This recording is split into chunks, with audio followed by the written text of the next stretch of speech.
रूहानी लड़ाई हो, लिखा हुआ तो है गीता में। तो गीता में जब लिखा हुआ है तो गीता में तो रूहानी आत्माओं के लिए लिखा हुआ है। लिखा हुआ है कि आत्मा अनुरूप है, ज्योति स्वरूप प्रकाशित है।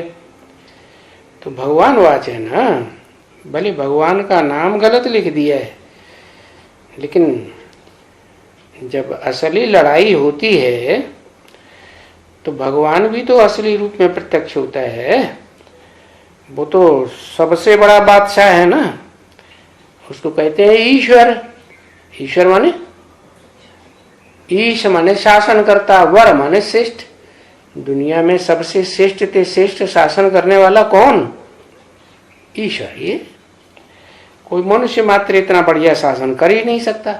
मनुष्यों का बाप भी क्यों न हो। कौन?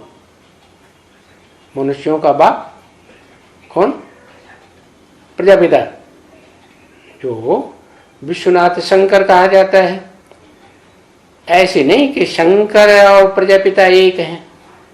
जिस समय पार्ट की बात है, जिस समय पार्ट बजाता है बाप का, जन्म देने का, वर्षा देने का, उस समय प्रजापिता है।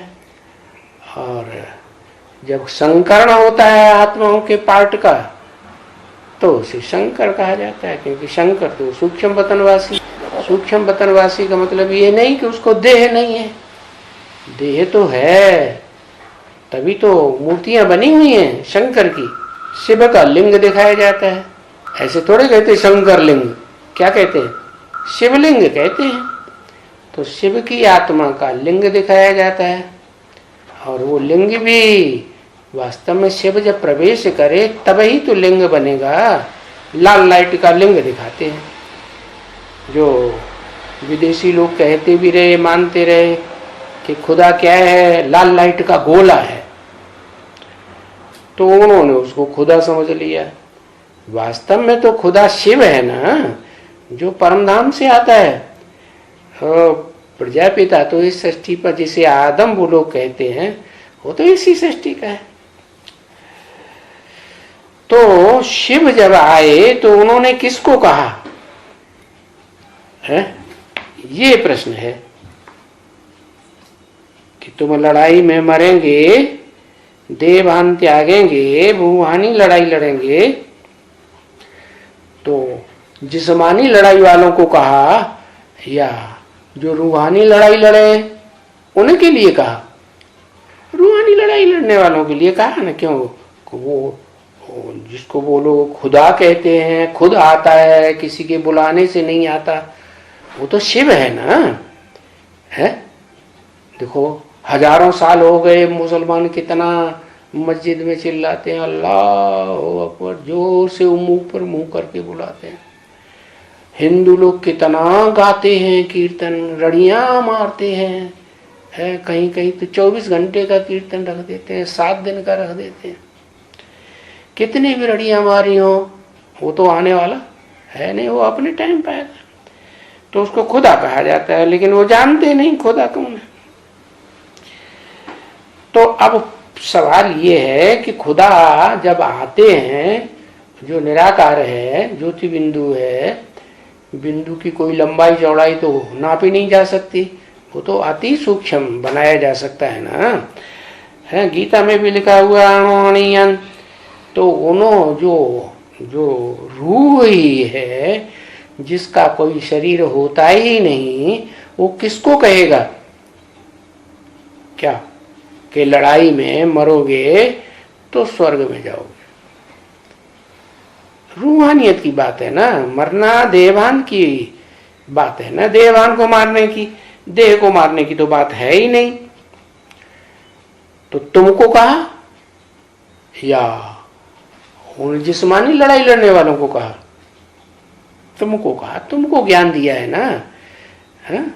वो आते हैं सुप्रीम सोल बाप, तो तुमको ज्ञान देते हैं कि तुम रूह हो, तुम कोई जिस्म नहीं हो। तो तुमको कहा नहीं, भगवान ने तो दोनों को कहा। क्या? जिस्मानी लड़ाई लड़ने वालों को भी कहा और तुमको भी कहा। तुम रूहानी लड़ाई लड़ते हो तो ज्यादा ज्ञानी कौन हुआ? रूहानी लड़ाई वाला ज्यादा ज्ञानी हुआ ना। कहा तो दोनों को, क्योंकि वो भी आए करके समझ सकते हैं इस बात को। जिस्मानी लड़ाई वाले भी वो जल्दी समझ सकते हैं कि ये हम आत्मा हैं, तो आत्मिक स्थिति में रह करके हम लड़ाई लड़ेंगे और आत्मा ही बन जाएंगे, देहभान खटास कर देंगे, तो हम भी समझ सकते हैं। उनको भी ये समझाया जाता है जिस्मानी लड़ाई लड़ने वालों को कि अपन को आत्मा समझो, तुम देह नहीं हो। देह समझते हो तो तुमने देह की लड़ाई, हिंसक लड़ाई लड़ना शुरू कर दिया। अगर आत्मा समझोगे तो कौन सी लड़ाई लड़ोगे?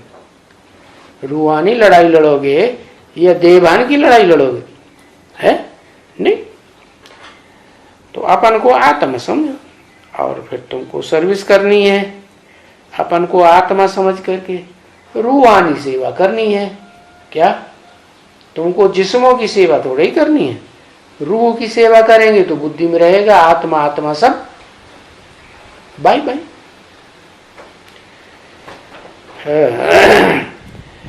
तो फिर जो सर्विस करनी है ईश्वरीय सेवा, क्योंकि शरीर के साथ तुम्हारा निर्वाह तो होता ही है। ऐसे तो नहीं कि तुम्हारा निर्वाह नहीं होता है। अभी अगर तुम स्वर्ग में जाना चाहते हो, हाँ, क्योंकि ऐसे तो है नहीं कि नहीं जाना चाहते, कि अभी लड़ाई के मैदान में लड़ाई का मैदान है ही नहीं। नहीं, ये तो रूहानी लड़ाई का मैदान है ना।